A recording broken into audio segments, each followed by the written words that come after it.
Hello student, कैसे हैं आप सब। उम्मीद करते हैं आप सब ठीक होंगे। एक बार फिर से आपके YouTube channel study with GM में आपका स्वागत है। आप सभी को पता है बच्चे, हम सब इस समय यूपी मुख्य सेविका की तैयारी कर रहे हैं और आपको ये भी हमने बताया है कि एक दिन थ्योरी क्लास होता है, उसके जस्ट अगले दिन एमसीक्यू होता है, लेकिन आप लोग थ्योरी क्लास देखते नहीं हैं। इसी वजह से मैं आज थ्योरी क्लास नहीं, केवल धर्म और भाषा पर आधारित प्रश्न जो है एमसीक्यू टाइप के क्वेश्चन है वही लेकर के आऊँगी। क्वेश्चन को स्टार्ट करने से पहले मैं आपको कुछ बताना चाहती हूँ। जो पुराने बच्चे हैं वो तो जानते हैं कि हमारा 2 यूट्यूब चैनल बना हुआ है, लेकिन जो नए हैं उनको मैं एक बात बताना चाहती हूँ कि मेरा 2 यूट्यूब चैनल है। एक पर मैं पढ़ाती हूँ, एक पर सर पढ़ाते हैं। सर भी मुख्य सेविका की तैयारी करवा रहे हैं, मैं भी कुछ टॉपिक मैं कवर करवा रही हूँ, कुछ टॉपिक सर कवर करवा रहे हैं। आप लोग दोनों चैनल से जुड़ जाइए और अपनी तैयारी को बेहतरीन तरीके से करिए। कोई शुल्क नहीं है, निःशुल्क में अपनी तैयारी करिए। पीडीएफ भी आपको टेलीग्राम पर प्रोवाइड कर दिया जाता है निःशुल्क, उसका भी कोई चार्ज नहीं है। और आप लोग टेलीग्राम से जुड़ जाइए, उसका भी लिंक हम डिस्क्रिप्शन में दे देंगे। और जो एक और अदर चैनल है जो नए बच्चे हैं उनके लिए भी, वो भी डिस्क्रिप्शन में उसका लिंक दे देंगे। आप लोग उससे ज़रूर जुड़ जाइए और अपनी पढ़ाई बहुत अच्छे तरीके से करिए। और टेलीग्राम पर जो है वो मॉक टेस्ट भी लिया जाता है, मॉर्निंग में होता है और नाइट में होता है। उससे क्या होता है कि आपकी जो तैयारी होती है वो और अच्छे तरीके से हो जाती है, क्योंकि जो आप पढ़ते हैं उसी लेक्चर से रिलेटेड क्वेश्चन जो है आपको सॉल्व करवाया जाता है। तो समझ लीजिए कि आपका रिवीजन हो जाता है। तो चलिए स्टार्ट करते हैं अपने टॉपिक को। आज का जो हमारा टॉपिक है वो है धर्म और भाषा पर आधारित प्रश्न। इसमें हम कुछ क्वेश्चन लेकर के आए हैं, बाकी जितने भी क्वेश्चन बनेंगे धर्म और भाषा से वो हम नेक्स्ट वीडियो में ज़रूर लेकर के आएंगे आपके लिए। चलिए आ जाते हैं अपने क्वेश्चन पर। आज का जो हमारा पहला क्वेश्चन है वो दिया हुआ है बच्चे, वो कौन सी भाषा है जिसे संघ अथवा कोई राज्य अथवा सरकार विधि द्वारा अपने सरकारी कामकाज में प्रयोग के लिए स्वीकार करती है। तो इसको ऑप्शन दिया हुआ है उपभाषा, राष्ट्रभाषा, संपर्क भाषा या फिर राजभाषा। तो इस क्वेश्चन के अगर राइट आंसर की बात करेंगे तो इस क्वेश्चन का राइट आंसर हो जाएगा आपका ऑप्शन डी, राजभाषा। वह कौन सी भाषा है कि जिसे संघ अथवा कोई राज्य अथवा सरकार विधि द्वारा अपने सरकारी कामकाज में प्रयोग के लिए स्वीकार किया जाता है या करती है, तो आपका राजभाषा है। चलिए अगले क्वेश्चन पर आते हैं। अगला क्वेश्चन दिया हुआ है, निम्नलिखित में से कौन सी भाषा आर्य भाषाओं में शामिल नहीं है। अब ये बताना है आपको कि जितनी भी भाषाएं दी हुई हैं इनमें से कौन सी भाषा जो है जो आर्य भाषाओं में शामिल नहीं है। तो इसको ऑप्शन दिया हुआ है संस्कृत, प्राकृत, तुर्की या फिर अंग्रेजी। तो इस क्वेश्चन के अगर राइट आंसर की बात करेंगे तो इस क्वेश्चन का राइट आंसर हो जाएगा आपको ऑप्शन सी, तुर्की। चलिए अगले क्वेश्चन पर आते हैं। अगला क्वेश्चन दिया हुआ है, देवनागरी लिपि के विषय में क्या सत्य नहीं है। अब ये बताना है आपको कि जो देवनागरी लिपि है उसके बारे में क्या सत्य नहीं है। इसका ऑप्शन दिया हुआ है, ये दाएं से बाएं लिखी जाती है, इसकी उत्पत्ति नागर ब्राह्मणों से मानी जाती है, यह वर्णात्मक लिपि है, इसमें शिरो रेखा का प्रयोग किया जाता है। अगर बात करें इस क्वेश्चन के राइट आंसर की तो इस क्वेश्चन का राइट आंसर हो जाएगा आपका ऑप्शन ये दाएं से बाएं लिखी जाती, यही जो है आपका गलत है। बाकी ये जो 3 ऑप्शन दिए हुए हैं आपका, ये देवनागरी लिपि के बारे में ये सब सत्य है। चलिए अगले क्वेश्चन पर आते हैं। अगला क्वेश्चन दिया हुआ है बच्चे, पंजाब में हिंदी का प्रचार किसने किया। अब ये बताना है आपको कि पंजाब में जो है हिंदी का प्रचार किसने किया। इसका ऑप्शन दिया हुआ है सदल मिश्र, श्रद्धाराम फुल्लोरी, लल्लू लाल, राजाराम मोहन राय। तो बात करेंगे इस क्वेश्चन के राइट आंसर की तो इस क्वेश्चन का जो राइट आंसर हो जाएगा आपका वो ऑप्शन भी हो जाएगा, श्रद्धाराम फुल्लोरी ने पंजाब में हिंदी का प्रचार किया। चलिए अगले क्वेश्चन पर आते हैं।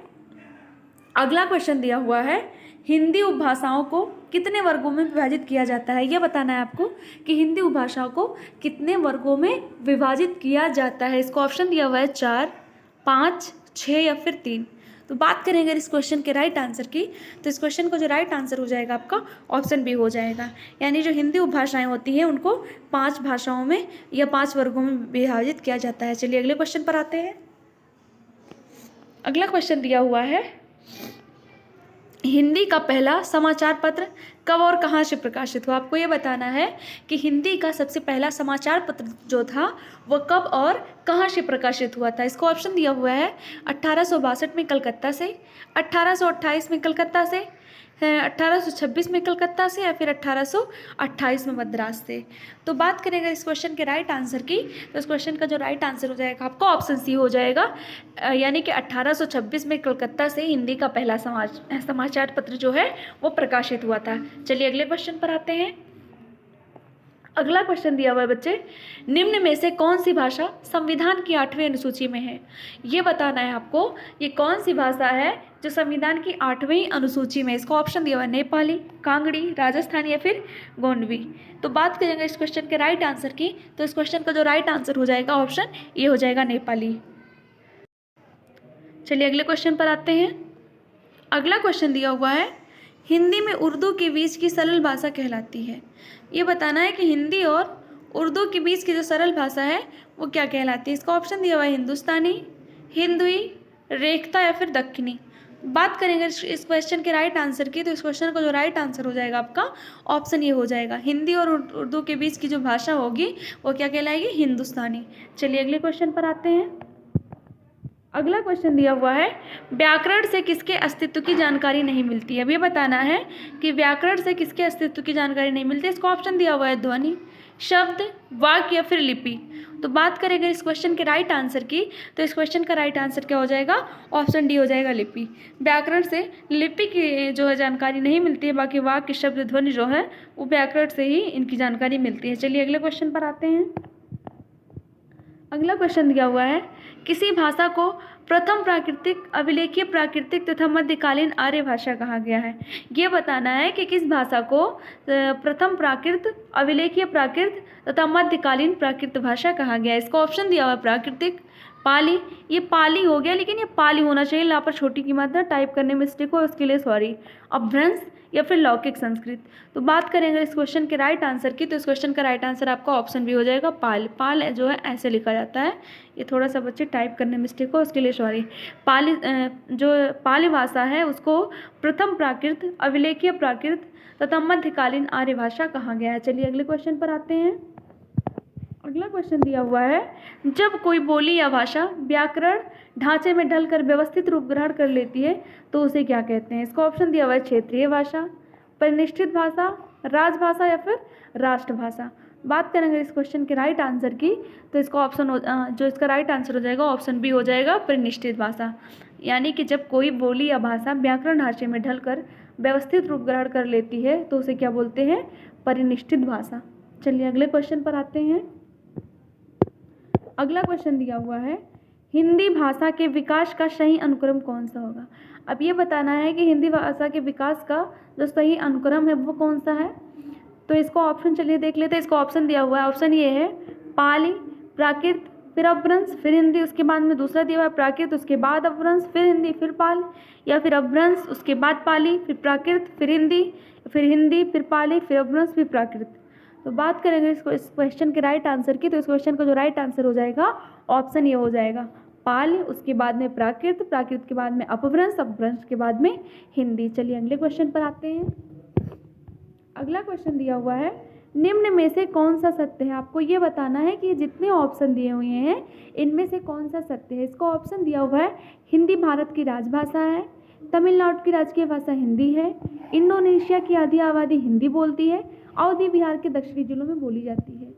तो आप सभी को पता होगा, इसका ऑप्शन ये सही हो जाएगा, जो हिंदी है वो भारत की कौन सी भाषा है, राजभाषा है। बाकी आपके ऑप्शन ये सब गलत हैं। चलिए अगले क्वेश्चन पर आते हैं। अगला क्वेश्चन दिया हुआ है, निम्नलिखित में से कौन अवधी भाषा का कवि नहीं है। आपको ये बताना है, जितने भी कवि दिए हुए हैं नीचे इनमें से बताना है कि कौन से कवि हैं जो अवधी भाषा के कवि नहीं। इसका ऑप्शन दिया हुआ है जायसी, कुतुबन, उस्मान या फिर नंददास। तो बात करेंगे इस क्वेश्चन के राइट आंसर की, तो इस क्वेश्चन का राइट आंसर हो जाएगा ऑप्शन डी, नंददास। नंददास जो है वो अवधी भाषा के कवि नहीं है। चलिए अगले क्वेश्चन पर आते हैं। अगला क्वेश्चन दिया हुआ है बच्चे, आधुनिक भारतीय भाषाओं का विकास किस भाषा से हुआ है। इसका ऑप्शन दिया हुआ है सौरसैनी, मगधी, प्राकृत या फिर अपभ्रंश।